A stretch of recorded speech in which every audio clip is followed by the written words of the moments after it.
Yeah, it's your boy Girl up here, back another video, and today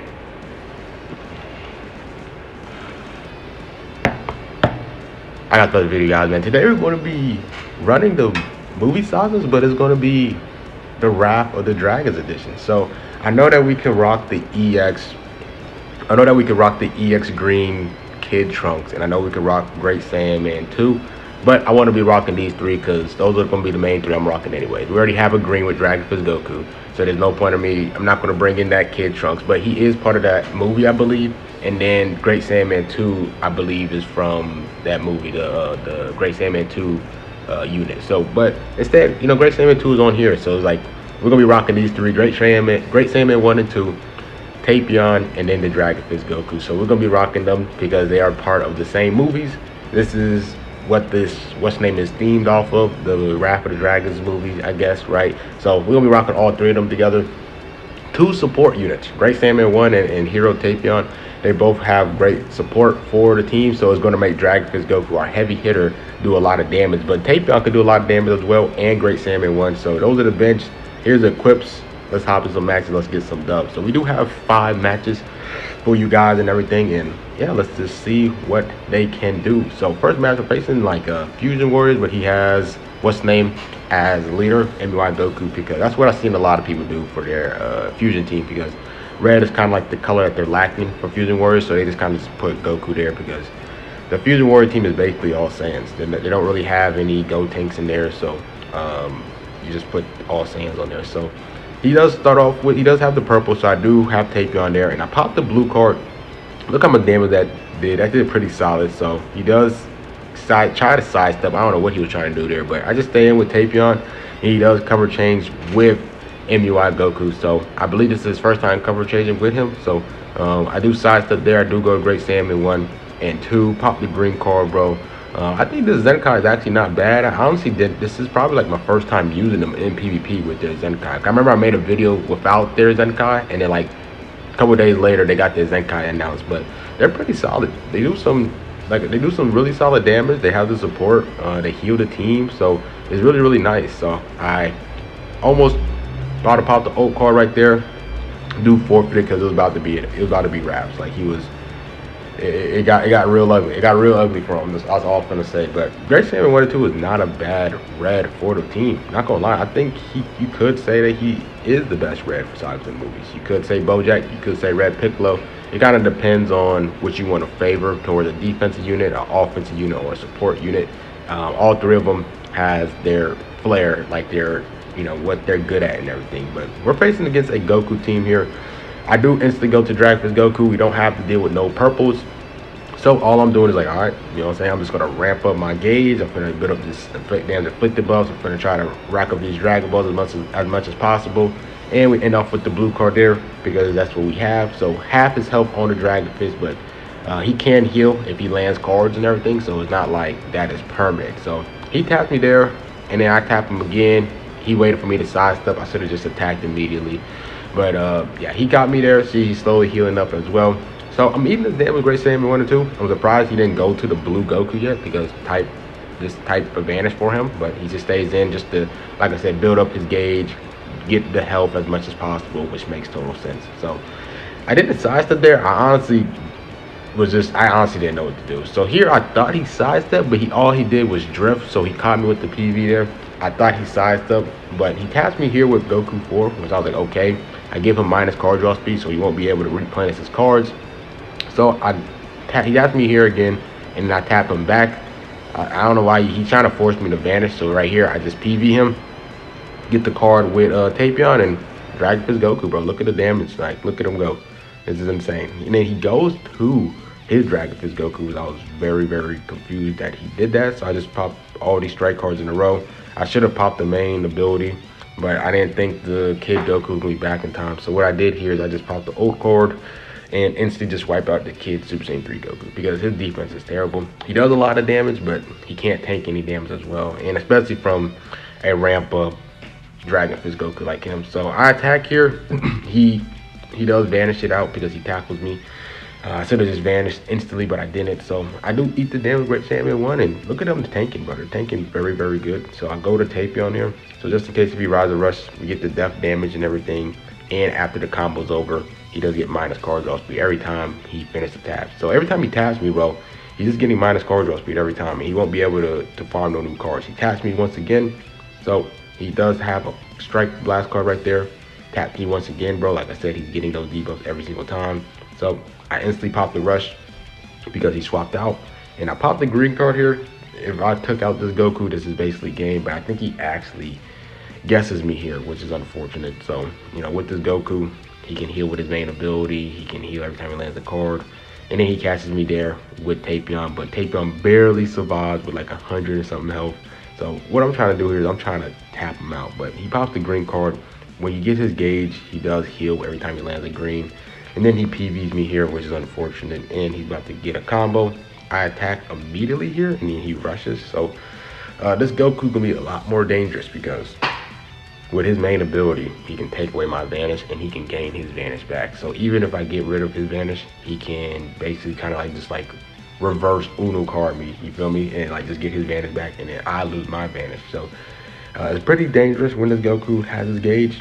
And the fact that I didn't kill him with the rush is, you know, pretty annoying to deal with now. So he tackles me there, and I kind of have to play a little bit passive in a sense. So I PB him there. I go to Tapion here. So reason why I go to Tapion is just in case this guy, I want to get rid of his Vanish. I want him to get rid of his Vanish and then pop his main ability on Tapion. And then when I have my Goku, I can pop my blast card, get my gauge up, and then I can pop my main ability. No, I already popped my main ability. So yeah, I don't know why I said that, but I did catch him with the blue card there. He tried to go with like a full range strike card, but I popped the blue card a lot quicker than him popping the strike, so he couldn't evade in time. And we get the kill. So that Goku would have been scary though. It would have been scary because that main ability right there, that enhanced main ability. So we facing mono purple, and Tapion is going to be eaten, right? Like you guys are going to be seeing me whip Tapion pretty much the whole match as much as possible. And the only time I really go to the Goku is just to deal with the Vegeta side. So he does have Masu there, which is interesting. He does actually cover change with Masu. So like I said, I'm still staying in with Tapion. The only people you're gonna really be seeing me switch in for now is gonna be Great Saiyaman 1 and Tapion. So I popped the blue card there. Half his health is gone. We do blast match him there, sidestep. And then I go to Great Saiyaman 1, but he PVs me unfortunately. But Great Saiyaman 1 is tanking his damage great, bro. Like I put a lot of health equipments on him, and you pretty much want Great Saiyaman just to survive as much as possible. Like they already have some good ways of getting damage inflicted buffs from their kit, which is good enough. So I go and sidestep there because I had a feeling he was gonna go to Super Vegito for the strike cover change, and he does PvP once again. So I had a feeling he was gonna go with the strike card, cover change of Dragonfish, and then I switched to Tapion once again. And I'm just trying to wait for him to sidestep. So I catch him there, and what I do here is I instantly pop the strike card so we can just take out Masu, which is nice.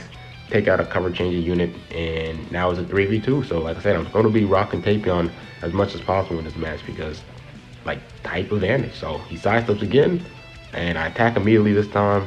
He does go to Vegeta, so he does attack me there, and I think I actually go and stay in with Tapion. Then I go to Dragonfish right here because we're type advantage right now. So if he does rush, I could get rid of Tapion if I want to, but you know what I'm saying, I just have him on standby. And he pops the blue card, which I'm surprised he did that. He could have instantly rushed me, but I guess he's trying to see if he can catch me in a rush without having Tapion's timer count goes down, because like I said, Tapion does have the thing where if you do rush, he takes away his sub count and he gives the death damage if you do kill. So I catch him in the sidestep there with Great Saiyaman 1, which is one of the great reasons why I like Tapion, bro. Like he does great damage, and then he also has that rise and rush fodder thing that you can just sack him off and deal a ton of damage, especially against mono purple.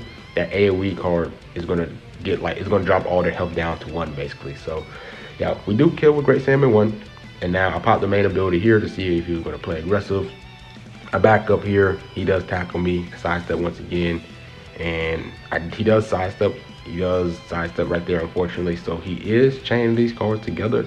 So I'm just waiting, and I think I actually go to Great Saiyaman 1 here, because I don't want to just sack off Tapion, right? So I don't want him to kill Tapion and then rush somebody else. So I do go to the Goku, And then after he pops the blue card, I switch into Great Saiyaman 1. So if he does rush somebody, it will be Great Saiyaman 1, and it will be type advantage because he's on the Vegeta side of things. And then we can just pop a blue card or pop the ult, and we can just basically one-shot him. But he does a side stuff there. We get the combo, and I pick the blue card. We don't get guessed here, and we get the dub. So yeah, Tapion is definitely a unit that I'm going to put some Z power into. I definitely want to get him minimum 9 stars. Like, it's taking everything in my power not to summon on that banner again, because I have a feeling that we might get an Ultra or a Part 3 Ultra unit soon. So I gotta save my Chrono Crystals, but you know, it's difficult, bro. I really want to keep summoning on that banner because Tapion and the DragonFist Goku are 2 fun units that I've been definitely enjoying as well. So yeah, this is going to be the 4th match here. We're facing against Red Purple. He does not have Whis, which is a good thing. So Goku Vegeta, I'd rather deal with Goku Vegeta than Whis, and the extra green card that he gives to the droids and MUI. So yeah, I do go to full range strike. He does catches me there. I thought I could catch him by surprise, because I thought he was going to have a green card on standby, but he combo drops here, which I was surprised that he did that. So what I do here is I go to Tapion, and like I'm kind of stuck, because I could go to DragonFist Goku and get the combo going, but he's just going to go to Goku Vegeta. So I kind of have to stay here with Tapion. I attack here because I thought I was going to catch him slipping, but it does not work. You know, Tapion takes some good damage, but with Saiyaman and Tapion, bro, they have lots of ways of healing, like this team. Because Great Saiyaman 1 heals 3 times when he enters the field. And then when you pop the main ability with Tapion, he also heals the team as well. So I'm not really too worried about like letting them take those damage from MUI, because we have multiple ways of healing from this team. And you know, DragonFist Goku, every time he lands a card, he heals. And yeah, we rise rush here just to get rid of this purple so we can free up DragonFist Goku. That's our heavy hitter, and I know he's not gonna get rid of MUI, so it's a good thing that he did not guess us as well. So we do kill the Goku Vegeta, and now it is a 3v2. Now I know that Tapion is somewhat in a disadvantage, right, if he's with Android 17 and MUI, because he's type disadvantage. But if he goes to the 18 side of things, you know, we can go to Tapion and take some of those hits. But we do catch him there. He sidesteps, which I was surprised why he sidestepped. When you have MUI Goku, you just pretty much just stand there and get your regular gauge back, and then let me try to like fight through your auto gauge. But he sidestepped there, which I absolutely will take. And then now it is a 3v1. Great Saiyaman doing some solid damage. They definitely impressing me. You know, I'm surprised that not a lot of people are rocking them as much, but they're impressing me. Like, they're not bad. They're not bad at all. Not gonna lie to you. So we got them in the side stuff here, and I was trying to get the LF, so I know I combo drop right here, but I didn't expect him to pay attention. But yeah, I thought he was gonna let me get LF, but he tried to rise and rush. I PV'd him, and then we get the dub there. So yeah, team is fun. Team is definitely fun for sure. Like, just 2 support units making DragonFist Goku hit like a demon, bro. So yeah, we do get the dub there, and then we are going to be into our last match, facing up against another Movie Saga team, but he is having MUI Goku as leader in a sense. So it's kind of like a Sagas from the Movie Saiyan team, because you know, they do have like, it's really Sagas from the movie. I forgot that he had Tapion on the team. I thought he had another yellow, not gonna lie. So yeah, we start off with Great Saiyaman 1. Great Saiyaman 1 and 2 are doing some great damage. There's really no point in me switching to the Goku, because he's gonna what's the name? He's gonna go to Revival Han and take the damage, and I don't want to waste his cover change. So we do go to Tapion here, another type of disadvantage.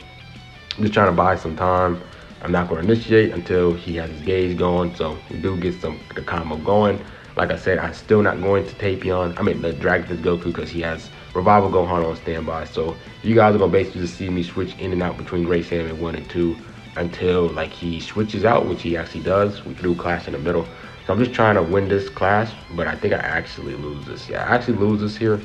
So Tapion, I could just go to Great Saiyaman 1 and 2. He pops the blue card, does absolutely no damage, bro. Like, Great Saiyaman 1 and 2, focusing on health on their equipments and just absorbing as much hits as possible. So I do get his vanish out. I sidestep immediately, and then I pop the blast cards here. So like I said, Great Saiyaman 1 and 2 is doing some impressive damage. Impressive damage, bro. Like, they're definitely like Like, I'm definitely impressed by it, I'm not gonna lie to you. Like, their Zenkai is not bad. They're not bad as well. They have a decent Z ability, 32 to both defense. So we do pop Revival Gohan's first life, which is a good thing, because if we can kill Revival Gohan, then we can free up Dragon Fist Goku, and then Dragon Fist Goku can go crazy. So I think here what I do is I switch to Tapion to see if I can catch him in sidestepping. If I pop the green card, if I could pop that land, that blue card, I could have one shot at that Revival Gohan. So he sidesteps, and I instantly pop the rush, but he does switch in time to Tapion, which is a good play by him, because if I would have killed MUI Goku, that would have been amazing. But, you know, we do kill Tapion, and I'm glad that we can get his death damage out the way. I wish I would have killed with Great Saiyaman 1 and 2, so we don't take as less damage from the AoE effect that Tapion does when he dies. But it's okay, because we are going to be facing up Revival Gohan next, and we're going to be type advantage, so I honestly don't mind it at all. So yeah, he does his little death damage things to my whole team, right? Kind of does some decent damage. But sidestep here, I attack immediately, and then I just pop this strike card as well. Great, like Tapion is doing some good damage, bro. As a support unit, like, that's amazing. So I attack here, he sidesteps, and I think I actually go to Great Saiyaman 1 and 2. So he does not have his ult. He does have the extra like 30% damage inflicted buffs he gets, or 40 when he pops his main. So he is going to do a good amount of damage there. And I think he rises rushes right here. So I just let go of Tapion, because Tapion is type disadvantage. I'd rather have a type neutral unit than a type disadvantage. So I do guess him here. So what I do here, I just try to play aggressive and get rid of his gauge. You guys see, that's what I'm trying to do here, because I'm already at 1. So what I do here, I just play aggressive, sidestep there, and he does tap me out. So we do get Tapion's little last thing where after he gets hit, he does get the minus card draw speed, minus health restoration, and then we get him down to 1 from the death damage buff. So now all I have to do is just go through his gauge, and then that's basically game. So he does pop a green, he gets more of his little gauge thing back, so I'm just sidestepping, playing in the back. So I pop a blast card here, he sidesteps, because that's what I feel like he was doing that all game. So I pop the blast card here, pop the main ability, and then I think he just forfeits right here. So yeah, this team did really fun. Wrath of the Dragons Edition Movie Saga team. Let me know what you guys think. Great Saiyaman definitely impressed me. But yeah, that's it with this video. Like, comment, subscribe, and we're Groove, man. I'm out. Peace.